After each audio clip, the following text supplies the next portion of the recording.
Muy buenos días, que Dios te bendiga. Continuamos en esta mañana con el estudio del libro de Romanos y hoy entramos al capítulo 9. Vamos a leer los versículos del 1 al 18 y yo he titulado este devocional La Santa Elección de Dios. Dice así la palabra de Dios. Verdad digo en Cristo, no miento, y mi conciencia me da testimonio en el Espíritu Santo, que tengo una gran tristeza y continuo dolor en mi corazón, porque deseara yo mismo ser anatema, separado de Cristo, por amor a mis hermanos, los que son mis parientes según la carne, que son israelitas, de los cuales son la adopción, la gloria, el pacto, la promulgación de la ley, el culto y las promesas, de quienes son los patriarcas y de los cuales, según la carne, vino Cristo, el cual es Dios sobre todas las cosas, bendito sobre todos los siglos. Amén.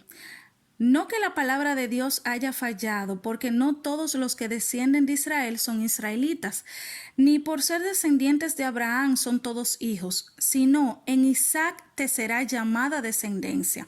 Esto es, no los que son hijos según la carne son los hijos de Dios, sino los que son hijos según la promesa son contados como descendientes, porque la palabra de la promesa es esta: por este tiempo vendré y Sara tendrá un hijo. Y no solo eso, sino también cuando Rebeca concibió de uno, de Isaac, nuestro padre, pues no habían aún nacido, ni habían hecho aún ni bien ni mal, para que el propósito de Dios conforme a la elección permaneciese. No por las obras, sino por el que llama. Se le dijo: el mayor servirá al menor. Como está escrito: a Jacob amé, mas a Esaú aborrecí. ¿Qué pues diremos? ¿Que hay injusticia en Dios? En ninguna manera. Pues a Moisés dice: tendré misericordia del que yo tenga misericordia, y me compadeceré del que yo me compadezca.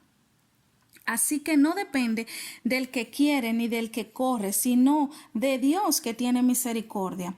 Porque la Escritura dice a Faraón: para esto mismo te he levantado, para mostrar en ti mi poder y para que mi nombre sea anunciado por toda la tierra. De manera que de quien quiere tiene misericordia, y al que quiere endurecer, endurece. Amén. El apóstol Pablo se siente, en este pasaje, en los primeros versículos vemos que se siente profundamente entristecido porque algunos de sus compatriotas israelitas no fueron escogidos para salvación. De la misma forma, muchas veces nosotros nos podemos sentir frustrados por algún familiar o amigo cercano que, a pesar de nuestras oraciones y de haberle presentado el Evangelio, no terminan de aceptar a Cristo como Señor y Salvador de sus vidas. La elección de Dios para salvación no tiene nada que ver con nuestra conducta o nuestra bondad. Si fuese así, nadie la merecería, como vemos en el versículo 13, el cual hace referencia al amor de Dios hacia Jacob y el rechazo hacia Esaú. Pero esto no significaba que Dios odiaba en sí a Esaú, sino que ya había elegido a Jacob para sus propósitos desde antes de nacer. El pastor MacArthur, en un comentario de su Biblia de estudio, dice acerca de este pasaje: el acto poderoso de Dios al liberar a Israel de la mano de Faraón demostró dos grandes verdades. Tanto Moisés como Faraón eran pecadores, malvados y hasta homicidas, y eran por igual dignos de la ira y el castigo eterno de Dios. Moisés recibió misericordia, mientras que Faraón recibió el juicio de Dios, porque esa fue la voluntad soberana de Dios, dice MacArthur.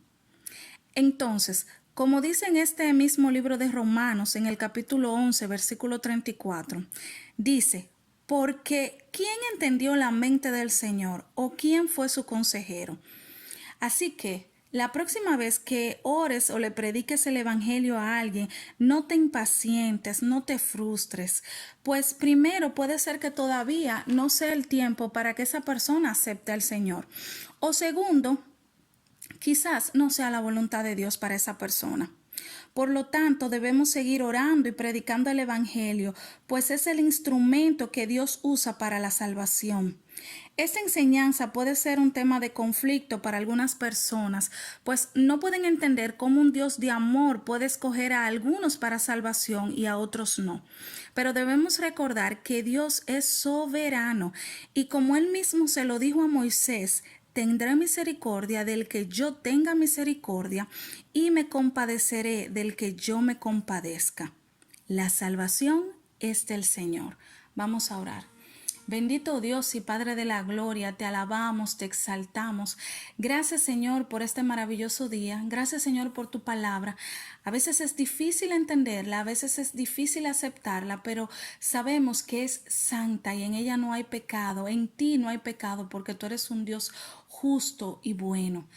Señor, gracias. Ayúdanos a seguir predicando tu palabra, a seguir orando por los que todavía no te conocen, Señor, porque la salvación depende de ti, no de nosotros. Nuestro trabajo solamente es orar y predicarle, Señor. Ayúdanos a hacer esto, ayúdanos a hacerlo con diligencia y ayúdanos a tener misericordia por los que todavía no te conocen, mi Dios. Gracias, Señor. En el nombre de Jesús te lo pedimos. Amén y amén. Que el Señor te bendiga.